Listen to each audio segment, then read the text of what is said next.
이 글은 사용자가 제공한 설정을 바탕으로 구성한 창작 서사입니다. 실제 인물, 방송사. 사건과는 무관하며 특정 개인이나 단체에 대한 사실 주장으로 읽히지 않도록 허구적 장치로 재구성했습니다.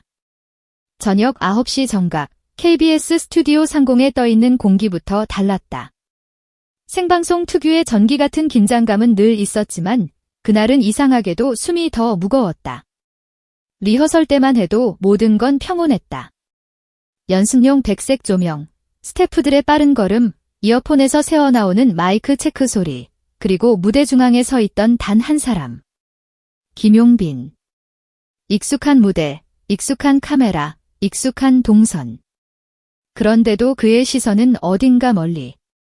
무대 정면이 아닌 허공의 어두운 구석을 응시하고 있었다. 마치 곧 닥칠 폭풍을 이미 혼자서만 보고 있는 사람처럼. 생방송이 시작되자 화면은 완벽했다.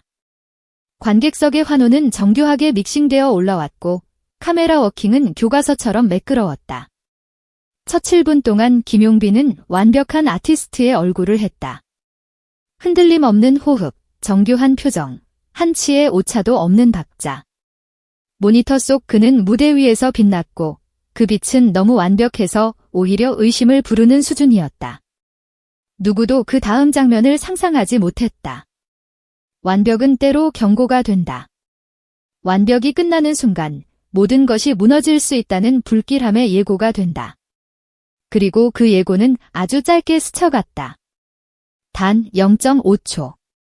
방송용 카메라에는 잡히지 않는 틈, 무대 뒤 대형 모니터를 보고 있던 스태프들의 감각에만 걸리는 미세한 균열, 그의 눈빛이 변했다. 무대 위에서 수천 번 만들어낸 표정이 아니라 누군가에게 들키고 싶지 않은 진짜 얼굴의 파편이 잠깐 튀어나왔다. 음악 감독이 무심코 뱉어버린 중얼거림이 그날의 기류를 결정했다. 저건 연기가 아닌데. 문제의 순간은 2부 오프닝 멘트 직전이었다. 대본은 정확했다. MC 멘트, 김용빈 인사, 다음 곡, 다음 카메라, 다음 조명. 생방송이란 결국 종이 위의 질서로 혼란을 통제하는 기술이다. 그 질서가 무너지면 무대는 예술이 아니라 사고가 된다. 그런데 김용빈은 MC 멘트가 끝나기도 전에 앞으로 걸어 나왔다. 마이크를 쥔 손이 너무 단단했다. 단단함이 아름다운 게 아니라 어딘가 부러질 것 같은 단단함이었다. 그 순간 스튜디오가 얼어붙었다. 객석은 환호를 멈추고 숨을 삼켰다. MC는 대본을 든 채 멈춰섰다. 카메라 감독은 반사적으로 프레이밍을 바꿨다. 스위처는 손가락을 멈춘 채 다음 컷을 기다렸다. 그리고 조정실, 그 좁고 어두운 방 안에서 수십 개의 모니터가 동시에 같은 얼굴을 띄웠다. 생방송의 심장, 컨트롤룸이 김용빈의 눈동자 하나에 붙잡힌 것이다. 그는 대본에 없는 말을 했다. 오늘 여기서 숨기고 있던 진실을 말해야 할 것 같습니다. 그 한 문장이 공기를 찢고 들어오자 조정실 안의 시간이 잠깐 멈췄다. 인터컴에는 욕설도 비명도 아닌 더 무서운 형태의 정적이 흘렀다. 제작진은 보통 위기에서 소리를 지른다. 그런데 그날은 소리를 잃었다. 누군가가 떨리는 목소리로 물었다. 이거 대본이야? 다른 누군가가 거의 속삭이듯 대답했다. 아니요. 이런 내용 없어. 이때부터 생방송은 단순한 방송이 아니었다. 생방송은 전쟁이 된다. 카메라는 멈추지 않아야 하고 음향은 끊기면 안 되며 자막은 흔들리면 안 된다. 방송 사고를 막는다는 말은 결국 시청자에게 혼란을 보여주지 않는다는 뜻이다. 그러나 이미 혼란은 화면 한가운데에 서 있었다. 김용빈의 목소리는 떨리고 있었다. 안정적이던 음색이 미세하게 흔들렸고 숨을 고르는 호흡이 불규칙했다. 그는 한 발짝 더 앞으로 나왔다. 조명 위치가 바뀌며 그의 얼굴이 더 선명하게 드러났다. 식은땀이 이마에 맺혔고 눈가는 붉게 충혈되어 있었다. 그 얼굴은 누군가에게 고백하기 직전의 얼굴이 아니라 오래된 감옥을 부수기 직전의 얼굴이었다. 저는 지금까지 많은 것을 참고 견디고 숨겨왔습니다. 그 문장이 나오는 순간 조정실의 공기가 더 낮아졌다. 연출 PD는 의자를 박차고 일어섰다. 그의 손은 이미 콘솔 위의 한 지점을 향했다. 송출 중단 버튼. 방송사 내부에서 그 버튼은 마지막 문이다. 문을 닫는 순간 화면은 어두워지고 모든 것이 끝난다. 끝이란 때로 안전이다. 더 이상의 파장을 막는 방파제다. 생방송에서는 그 방파제가 딱 한 번만 허락된다. 그것이 정당한지, 그것이 옳은지, 그것이 늦지 않았는지는 누르는 사람의 손가락에 달려있다. 현장 스태프들은 그날의 조정실을 이렇게 회상한다. 모두가 숨을 안 쉬는 것 같았다. 누가 먼저 말하면 터질 것 같은 풍선처럼. 실제로 조정실에서는 서로의 눈만 읽었다. 대사팀은 대본을 뒤집으며 확인했고 작가는 고개를 저었다. 메인 PD는 인터컴을 잡고 MC에게 신호를 보내려 했지만 목소리가 나오지 않았다.